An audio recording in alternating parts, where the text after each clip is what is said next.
All right. You've came to this course and presumably are interested a bit in learning about containers. So maybe you have an idea of containers, maybe you don't. But here in this chapter, we're going to talk a little bit about why should you be motivated to learn about containers. This is our licensing information for this course. Okay, so the chapter learning objectives for this chapter is that we're going to understand that computing environments are moving targets. We're going to work to understand the motivation for using containers in a scientific software development or analysis setting. And we're going to recognize containers as a tool for reproducibility. So let's dive in.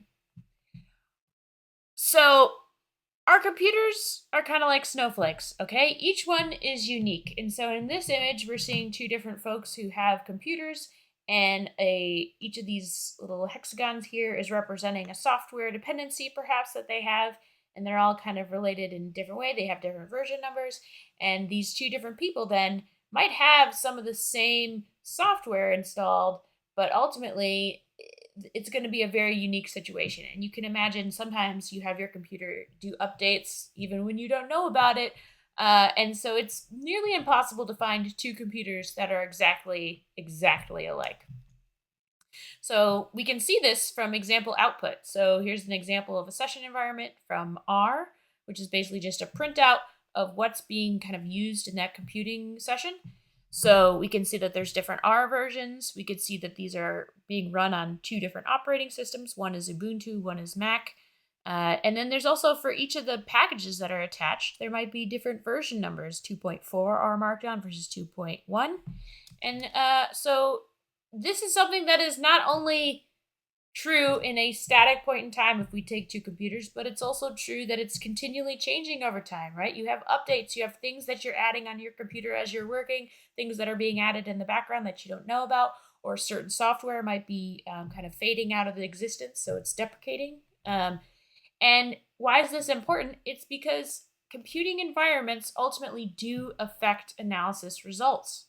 So we could see this. This is from a paper from Casey Green and Bilo Jones lab. We can see that these are three different systems that ran the same analysis, and you get different gene numbers for these same analysis, right? But different computer. And so we got to ask ourselves, this is a reproducibility problem now. How do we make sure that our results are truly reproducible? What if 5 of those genes that are the difference here and here, what if 5 of those were something we were going to pursue? That would be really important to know. And that's something we need to figure out on a reproducibility standpoint. So what is reproducibility? We talk about this in some other courses, especially if you're doing this as a part of the specialization. But at the very bottom of this pyramid, we can see that we have repeatability. That means as the same researcher using the same data, same code, can you get your same results, right? If you run it this morning and then you run your analysis this afternoon, can you get the same results reliably? That is what repeatability is all about. Now, reproducibility is when we hand it to a friend, a collaborator, somebody, and say, hey, here's my code, here's my data. Can you get the same results as me? Okay, now we're venturing a little bit more outside of our current lab, maybe.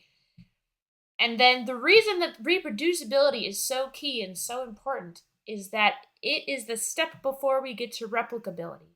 So replicability is where we might collect new data on something that is building upon what we found in the results that we hopefully have reproduced. So if something is not reproducible and now we're trying to extrapolate and like build on to that and continue the move of science, we might have some problems if that work wasn't exactly as reproducible as we thought. So to clarify, though, reproducibility does not mean it's correct, right? You could be consistently wrong in the same way. However, you can't be inconsistently right. Does that make sense? Let me say that again. You can be consistently wrong, but you can't be inconsistently right. Which means that if you are in a place where you need to trust your results and you want to believe that they are sensing some sort of ground truth about the world that you're observing, which is what science is all about, then you need them to be consistent.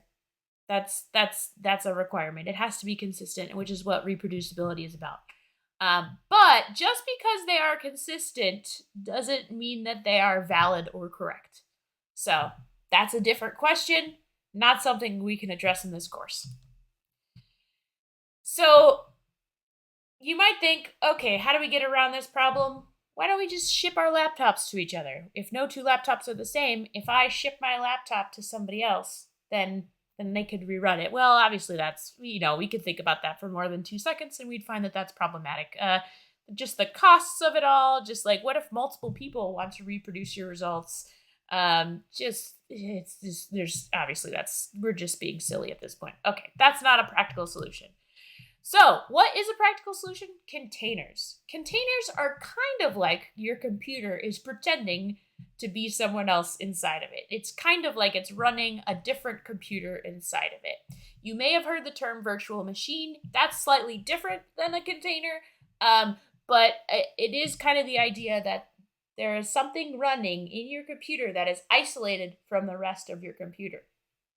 And so we're going to talk more about how that's helpful for us. So if we're using containers, then you may have heard of Docker. That's a very popular brand for containers.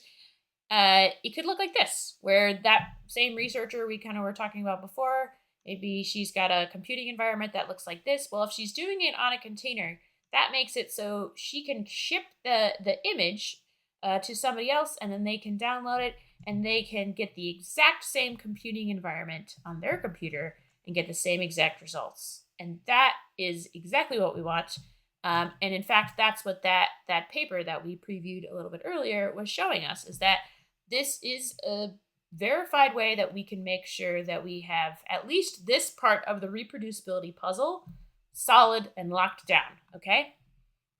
So the other part of it is that not even just from a reproducibility standpoint, sometimes installing things can be very time consuming and nearly feels impossible, okay? And containers can be a way to get around that. Sometimes they talk about dependency hell, and that refers to when you install one thing and it actually requires you to install another thing, but then if you have trouble installing that thing or the 10 other things that it needs, you can get kind of stuck in this vortex of you just wanted this original software piece and now you have about 10 other things you have to install.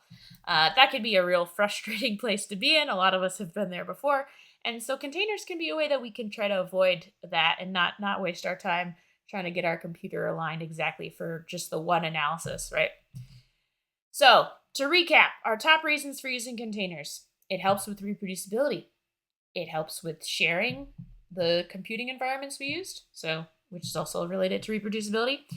It can help us avoid installation problems, so less installation problems, and it can really be handy for testing, actually. And we didn't really talk about that yet, but if you took our automation course, you may have heard us kind of mention about containers, and this is something that we can talk about more in the capstone course here. But yeah, it could be really handy for testing things in a variety of ways.